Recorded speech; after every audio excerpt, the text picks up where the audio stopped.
Hi there, welcome back to the Community of Readers video blog. We're following the Old Testament readings for the Monkey Bar Challenge, and this week we're looking at the second half of the book of 2 Kings.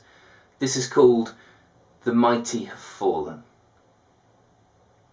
Well, it's been 6 months, but finally we reached the penultimate stage in the Israelite story. It's the saddest, the lowest moment, and it's known by one single desolate word: exile. It's now that we realise what the story of the kings has really been about. From Solomon to Ahab to Josiah, the story has been stampeding towards collapse. And this is the moment of judgment. The verdict is final. It's over. And so Sargon II, the mighty king of Assyria, invades the nation of Israel, deposes its king, Hoshea, and carries off anyone of note to the towns of the Habor River.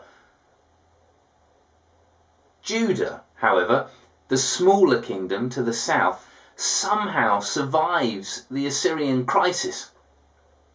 Later, King Sennacherib of Assyria would invade Judah and force her to pay some tribute, but he didn't fully conquer the nation.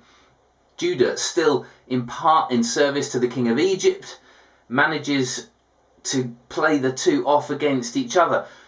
There's a crucial moment where, faced with utter invasion and being under siege, suddenly, miraculously, nearly 200,000 Assyrian soldiers just die in the camp on a single night, and Assyria retreats. It would only be a matter of time, however, before Babylonia was in the ascendancy, and she would put Judah through a test which she could not withstand. Understanding this short, relatively short section of Israelite history is crucial for understanding the rest of the Old Testament.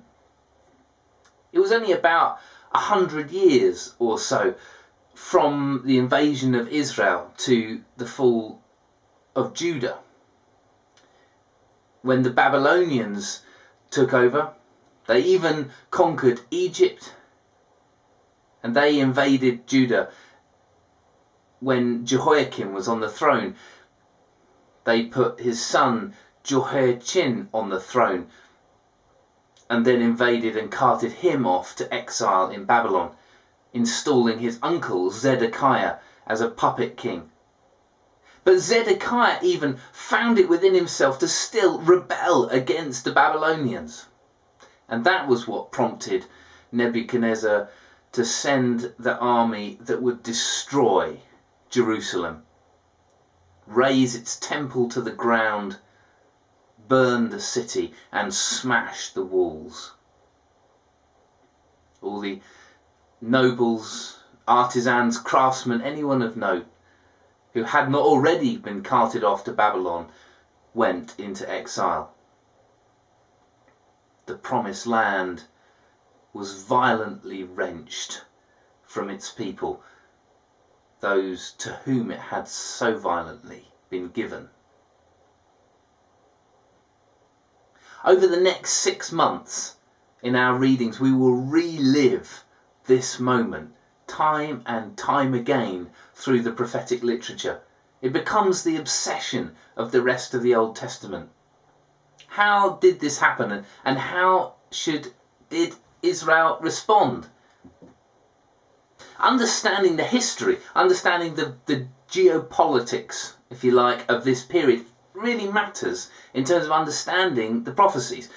Nahum, for example, a rather obscure prophetic work, is prompted by the invasion of the Assyrian capital, Nineveh, by the rising Babylonian army led by King Nabopolassar. Understanding that makes sense of Nahum. Once the Assyrian capital had fallen, there was a power vacuum as Egypt, Assyria and Babylon all kind of jostled for supremacy. The kings of Judah, Josiah, Manasseh, Hezekiah, all playing off these big superpowers against one another in a bid to survive. And so these surrounding nations make it into the prophecies of Isaiah, Jeremiah, Hosea, Joel. Understanding what was going on helps make sense of what those prophets are saying. But for now, we are in Kings. In the story that ends in this utter destruction of the nation, and is very clear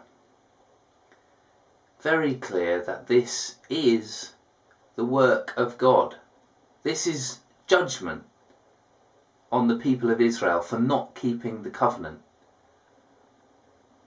Even the good moments, the reformers, King Josiah, for example, under whose reign Hilkiah the priest discovers the book of the law. It only begs the question, why was it not discovered sooner? Too little, too late is the message of Kings. Jehoiakim undoing so many of Josiah's reforms. There's a sense in which this story cannot come good, and Israel will have to bear the consequences of her lack of fidelity to Yahweh. We'll spend about 2/3 of the rest of our readings reliving this exile moment. But for now, in this story, the children of Israel have been scattered, and the blame has been laid squarely at their feet.